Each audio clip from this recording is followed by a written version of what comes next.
सागर बूंद समाये के चौथे खंड में गुरु गरिमा की बात चल रही है। गुरु का अपना स्थान है और ऐसे गुरु की गरिमा को हम जानते हैं।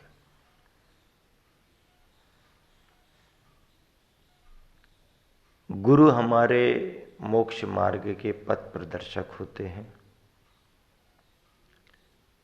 इन्हीं भावों को समझते हुए गुरुवर ने कहा, पथ और पथ प्रदर्शक के अभाव में पथिक भटक जाते हैं। पथ ना मिले और पथ प्रदर्शक ना मिले तो पथिक जन प्राय करके भटक जाते हैं। इसलिए हम भटक ना पाए, गुरु का महत्व होता है। अगला बोध वाक्य है, गुरु के अभाव में गुरु के पद चिन्ह ही हमारे लिए दर्पण का काम करते हैं। गुरु का जब तक सद्भाव है तब तक सद्भाव है, और जब गुरु का अभाव हो गया तो फिर उस समय हमारे लिए क्या है? तो गुरु के अभाव में गुरु के पद चिन्ह ही हमारे लिए दर्पण का काम करते हैं। दर्पण का काम करते हैं। दर्पण जैसे हमारे को सब दिखा देता है, तो गुरु के पद चिन्ह ही दर्पण बन जाते हैं। जिस रास्ते पर गुरु आगे बढ़े वो पद चिन्ह है, वो निशान हमारे लिए दर्पण का काम करते हैं। गुरु के द्वारा दिए गए निर्देश दीपक की तरह हमारे पथ को आलोकित करते हैं। गुरु के द्वारा दिए गए निर्देश दीपक की तरह हमारे पथ को आलोकित करते हैं। निर्देश गुरु के निर्देशों का बड़ा महत्व है। हम और आप जानते हैं, आचार्य प्रगट ज्ञान सागर जी महाराज जी की समाधि होने को थी। आखिरी समय चल रहा था। गुरुवर ने उन दिनों में संकेत लिया, गुरुदेव मुझे क्या करना है, क्या करना है, ये अपने गुरुवर आचार्य श्री भी जानते थे। लेकिन उन्होंने अपनी लघुता की भावना से, अपने गुरुवर से, जो उस समय गुरुता के पदभार से मुक्त हो चुके थे, सजगता पूर्वक संलेखना में रत थे, ऐसे ज्ञान सागर जी महाराज जी से निर्देश लिए। छपक की अवस्था में थे, वो समाधिरत थे। समाधिरत साधक वैसे भी सर्वश्रेष्ठ माना जाता है। निर्देश लिए, मैं क्या करूंगा, आगे मुझे क्या करना है। ज्ञान सागर जी महाराज ने क्या कहा, क्या करना है? कुछ नहीं। जो जवाबदारी आपको दी है, अपने संघ को गुरुकुल बनाना, संघ को गुरुकुल बनाना। गुरुकुलों की व्यवस्था तो अलग है, लेकिन संघ को गुरुकुल बनाना ये बहुत बड़ी बात है। और गुरुवर ने जो निर्देश प्राप्त किया था कि संघ को गुरुकुल बनाना, आज उन्होंने उसे चरितार्थ करके दिखा दिया। संघ को गुरुकुल बना दिया। सारे शिष्य शिष्याएं यदि एक साथ उपस्थित हो जाएं गुरु के चरणों में तो बड़े बड़े गुरुकुल, बड़े बड़े विद्यालय फेल हो जाएं। ऐसे शिष्य और शिष्याएं संघ के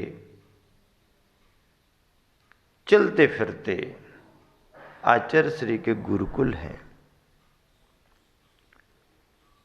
और जिस विधा में संघ को ढाला है, संघ को गुरुकुल बनाया है, इसी कारण से तो हमारे तुम्हारे ये गुरुवर गुरुकुल के प्रणेता होने के कारण आज हम सबके कुल गुरु बने हुए हैं।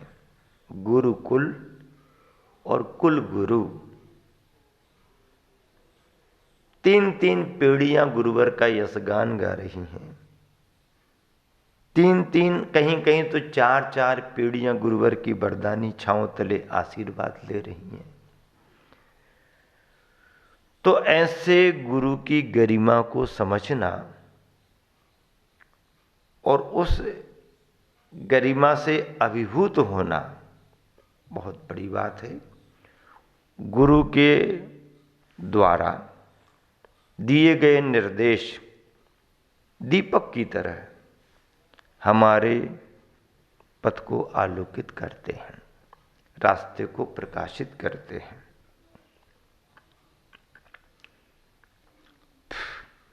और आगे क्या कहा जा रहा? जिसे गुरुओं द्वारा राह मिल जाती है, जिसे गुरुओं द्वारा राह यानी रास्ता, राह मिल जाती है, फिर उसके लिए किसी तरह की परवाह नहीं होती है। फिर उसे किसी तरह की परवाह नहीं, निश्चिंत हो गया। क्यों? गुरुओं के द्वारा राह प्राप्त हो गई। राह प्राप्त हो गई तो किसी की परवाह करने की जरूरत नहीं। जीवन में गुरुओं से अपने लिए जो कुछ भी मिला है, जीवन में गुरुओं से अपने लिए जो कुछ भी मिला है, उसे दीपक की भांति प्रकाशमान रखें। उसे दीपक की भांति प्रकाशमान रखें एवं प्रकाश में ही जिएं। प्रकाशमान रखें एवं प्रकाश में ही जिएं। प्रकाश में जीना है।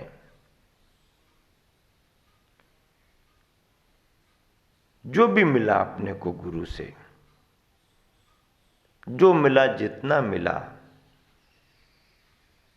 गुरुवर तो बहुत देना चाहते हैं, शिष्य अपनी क्षमता से ग्रहण करता है। गुरुवर ने जितना दिया, शिष्य ने जितना ग्रहण किया, वही हमारे लिए दीपक की तरह है। उसे दीपक की भांति प्रकाशमान रखें एवं प्रकाश में ही जिएं।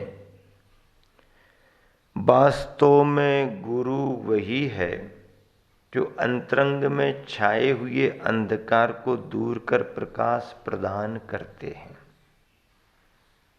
क्या कहा जा रहा? वास्तव में गुरु वही है जो अंतरंग में छाए हुए अंधकार को दूर कर प्रकाश प्रदान करते हैं। दृष्टि और चरण दोनों के लड़खड़ाने पर जो सहारा देते हैं, दृष्टि और चरण दोनों के लड़खड़ाने पर, दोनों के लड़खड़ाने पर जो सहारा देते हैं, क्या बात है! वास्तव में वे ही प्राज्ञ हैं, वे ही गुरु हैं। वे ही प्राज्ञ हैं, प्रज्ञावान हैं और वे ही गुरु हैं। कब बने प्राज्ञ, कब बने गुरु, कैसे बने? तो दृष्टि और चरण दोनों के लड़खड़ाने पर जो सहारा देते हैं, संभालते हैं, सहारा देते हैं। दृष्टि लड़खड़ा रही है, चरण लड़खड़ा रहे हैं। श्रद्धा को स्थिर करते हैं, जीवनचर्या को स्थिर करते हैं। वही तो वास्तव में प्राज्ञ हैं और वे ही गुरु हैं। यह बात ठीक है कि आंखें हमारी हैं, दृष्टि हमारी है। यह बात ठीक है कि आंखें हमारी हैं, दृष्टि हमारी है, लेकिन उसका उपयोग कैसे करना है? आंखें हमारी हैं, दृष्टि हमारी है, लेकिन उसका उपयोग कैसे करना है, यह हमें गुरु ही सिखलाते हैं। यह हमें कौन सिखलाता है? गुरु ही सिखलाते हैं। यही तो गुरु की महिमा है। गुरु की महिमा यही तो है कि हमारे को वो सिखलाते हैं।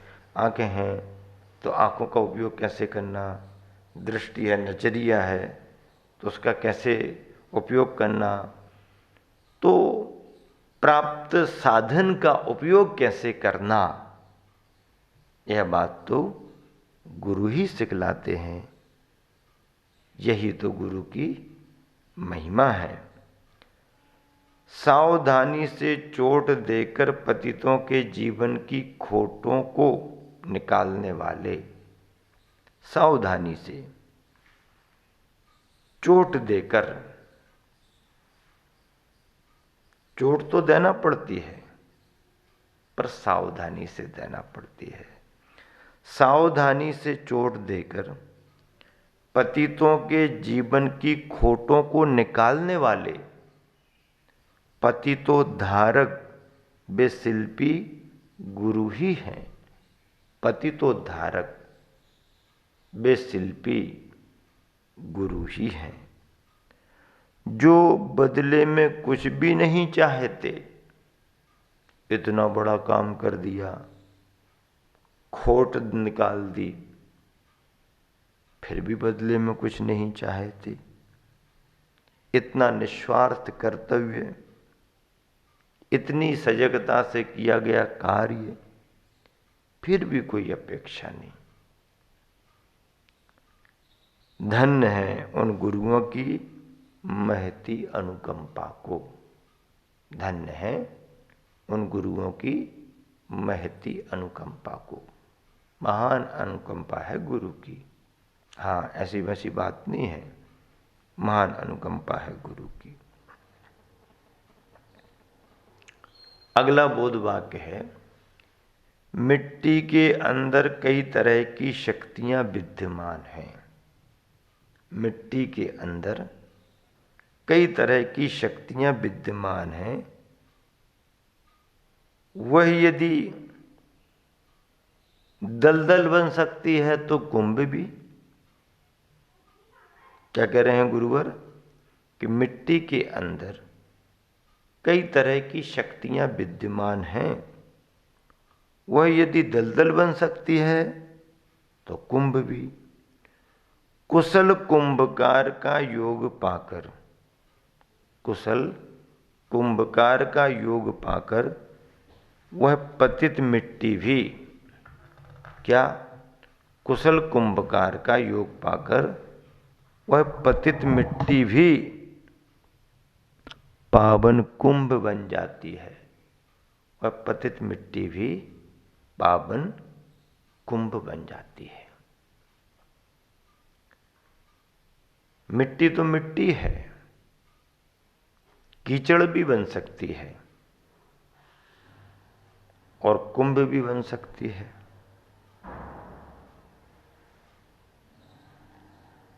बनाने वाला कुशल शिल्पी मिल जाए, कुंभकार मिल जाए, तो कीचड़ की जगह पावन कुंभ बन जाता है।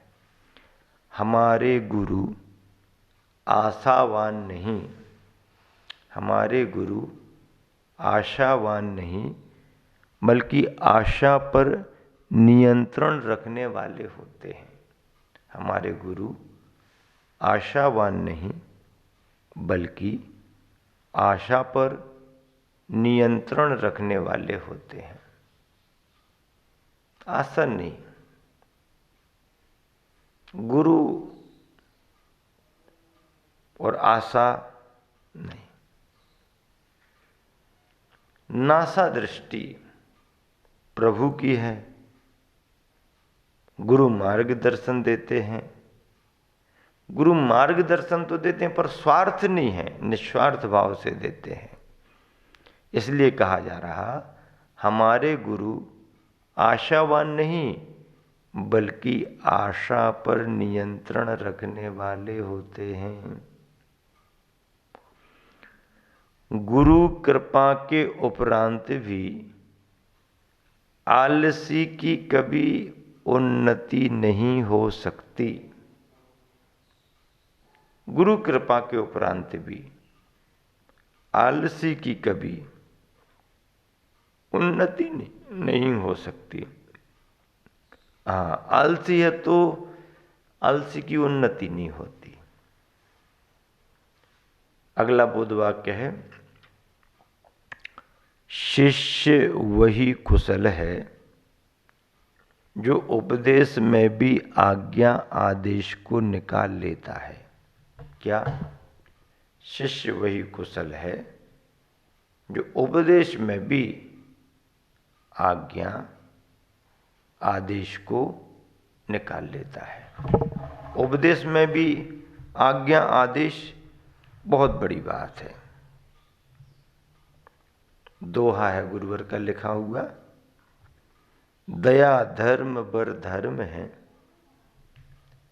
अदया भाव अधर्म, अधर्म तज प्रभु धर्म ने, समझाया पुनि धर्म। दया धर्म वर धर्म है, श्रेष्ठ धर्म है। दया धर्म श्रेष्ठ धर्म है। अदया भाव, हिंसा का भाव, क्रूरता का भाव अधर्म है। अधर्म तज प्रभु धर्म ने, अधर्म को छोड़ करके प्रभु धर्म यानी धर्मनाथ ने समझाया पुनि धर्म, धर्म को समझाया, धर्म के मर्म को बतलाया। ऐसे धर्म के मर्म को बतलाने वाले धर्मनाथ भगवान को इस श्लोक में याद किया गया है, जिन्होंने दया को धर्म कहा और क्रूरता के भाव को अधर्म कहा। ऐसे धर्मनाथ भगवान को बार बार नमस्कार करता हूँ।